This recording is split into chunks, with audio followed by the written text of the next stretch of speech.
Welcome dart players one and all. Today on Straight to the Point, I'm going to be showing you how I learned to switch hands playing darts. Now a lot of you know that I had really bad dartitis and then I tore some ligaments in my arm and it really hurt.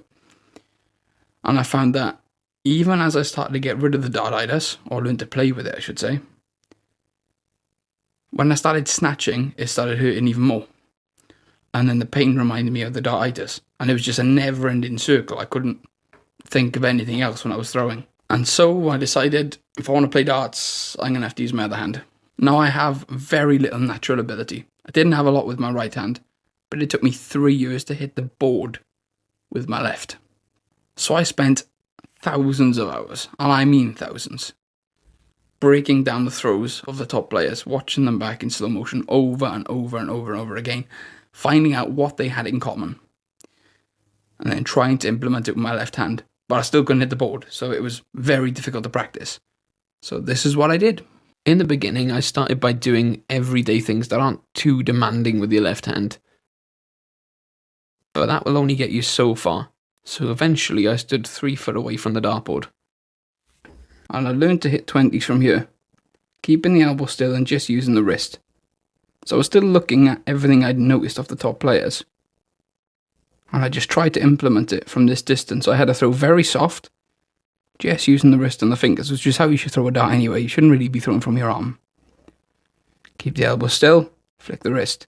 And eventually I could hit 10s, 1040s from this distance. It sounds simple. It's actually a lot harder than it looks. The darts always want to fly high. And then after a year, I stood back to about halfway. And I learned to do the same from this distance. And just kept it going. Over and over again. And as I got better, I just took a few steps back, and then maybe I'd have a bit of bad form, I'd go a little bit closer. And eventually, after 3 years, I managed to get myself back to this hockey. But it was literally 3 years. Keep the elbow still, flick the wrist. Keep it the same, flick the wrist. Keep the elbow still, flick the wrist. Keeping the throw the same over and over again. Trying to move as little as possible. Don't move your head, don't move your shoulder, don't lift or turn your elbow. Keep that elbow still. Straight back, straight forward, all from the wrist and the fingers. Lock the wrist, draw it back, flick it through. Keep the drawback as short as you can. Now when I started I needed a longer drawback because my timing wasn't very good.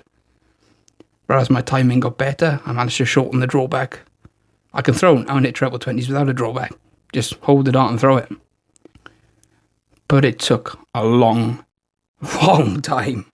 It was absolutely painstaking. It was such a long process. And it was pretty boring as well because I couldn't play competitively. Obviously, no one's going to let me stand 3 foot close to the board.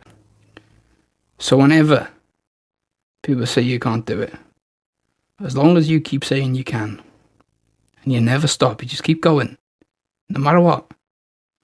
Don't doubt yourself. If you ever have doubt, put it to the back of your mind and do it anyway. Just winning something small with your left hand, knowing how hard you've worked for it.